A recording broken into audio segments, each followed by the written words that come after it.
Okay guys, this is the next part in the series of the roster deep dive. I think we're on part 8 now. In this one, we're going to be talking about the Brotherhood. This is a really powerful team that you get roughly in the mid to late game. So I'm going to put her in the mid game. If you kind of know all the requirements for them and you start farming them for them as soon as you can get them pretty early. However, I definitely recommend kind of doing the rhythm that I was explaining in earlier videos where you work on one team, then you work on another team, then you work on another team. First, to unlock Magneto, he's a legendary character.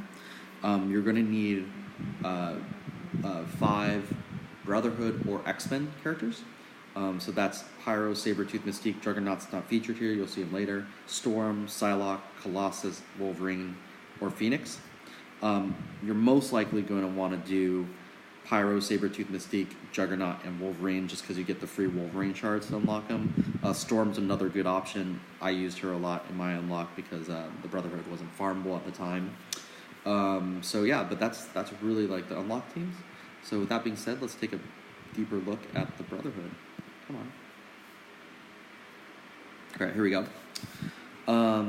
So the Brotherhood, super good arena team, especially in the mid game. Unfortunately, with Phoenix coming into the game, it's being neutered a lot, and they're slowly being phased out. You still see some Magneto, you still see some Juggernaut, especially those combos together, and there's some situational uses for them. But for the most part, they're going to be phasing out of the arena. But for most mid-tier players, until you start seeing Phoenix, until you start seeing those crazy combos with Phoenix, Ultron, and some other Toons, Magneto and Juggernaut are huge staples in the arena. They'll get you really far. They're on a lot of hybrid teams. There's a lot of things you can do with the Brotherhood in hybrid teams, so highly recommend from that. Not so good for raid content, although there are definitely some raids where you have to use Brotherhood, so they're really good for that one node.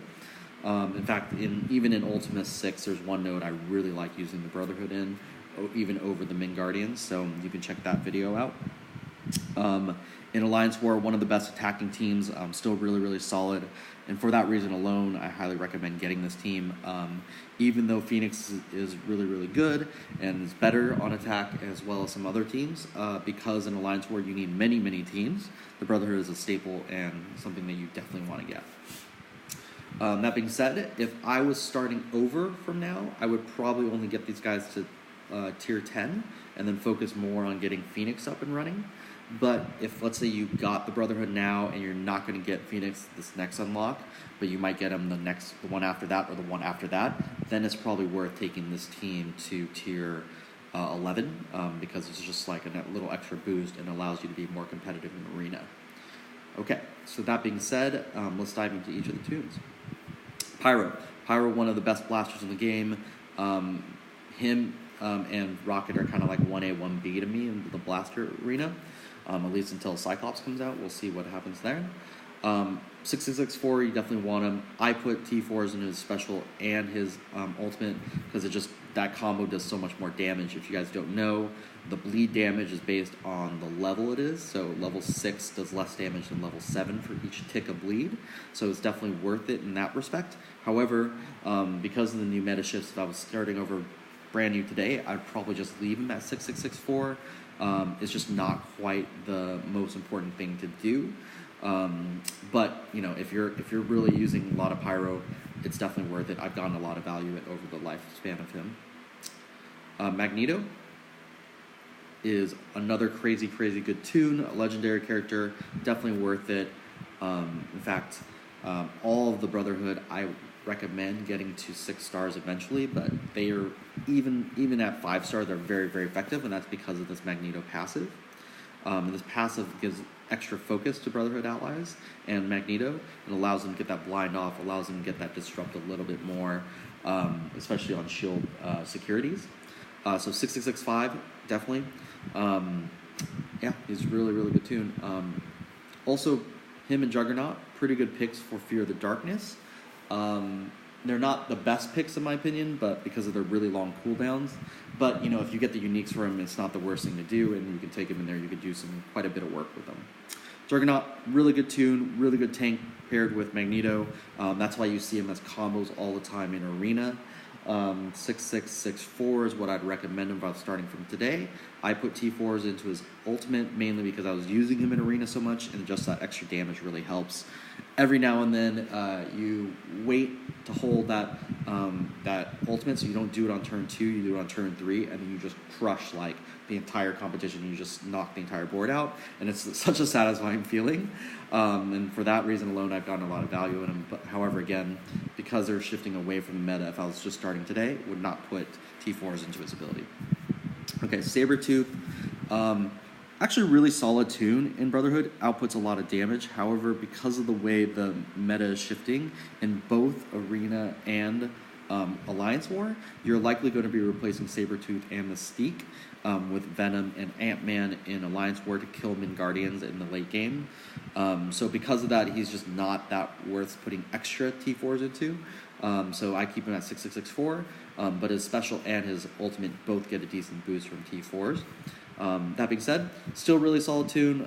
Definitely would recommend getting up to tier 10 or 11 depending on where you're at in the game. Mystique. Probably the most useful of these Toons early on, and the least useful of the Toons later on. So she has like kind of an early upgrade and then early upswing in usability, and then she kind of tapers off because her damage output is really low unless you have high red stars on her. However, her shapeshifter ability is amazing. It's really, really good. It can nuke people really, really well. It's just an awesome ability. And early on in the game, you could pair her with Loki and do a really good 1-2 punch on defenders teams. In Alliance War, you'll often see defenders teams and they're just get really beefy at like 280, 300k and blah, blah, blah. And it's just really nice to be able to take Loki and Mystique, kill Iron Fist using their combo.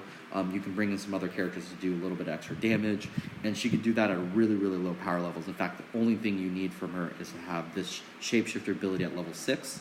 And because of that, you could have her at like tier 8, like 5, 3, 6, 2, or something like that, and like still get a lot of value at her. But once you start leveling up the rest of the Brotherhood, you definitely want to take it to 6664 just to get that extra bit of damage in. She's really good at cleaning up guys in that team. She's really good at knocking guys out of stealth. Sometimes you need to knock Nick Fury out of stealth. She could be really useful in that case. But she's very situational. One of the first Toons you replace against on the Brotherhood. So yeah, she's definitely less important. You can keep her at a tier below the rest of your Brotherhood. So if your Brotherhood's at tier 11, you can keep her at a tier 10 and be okay. So if you're really hurting for gear, feel free to skimp a little bit on Mystique. And yeah, guys, that's the Brotherhood. Again, really, really powerful team. You can keep them at 5 stars a really long time. I had mine at 5 stars for a really long time for 2 unlock cycles. The third cycle, I have them at 6 stars, and honestly, they haven't been that much better that I was like, oh my god, this is completely changing the game. But they are a really good team. Highly recommend them.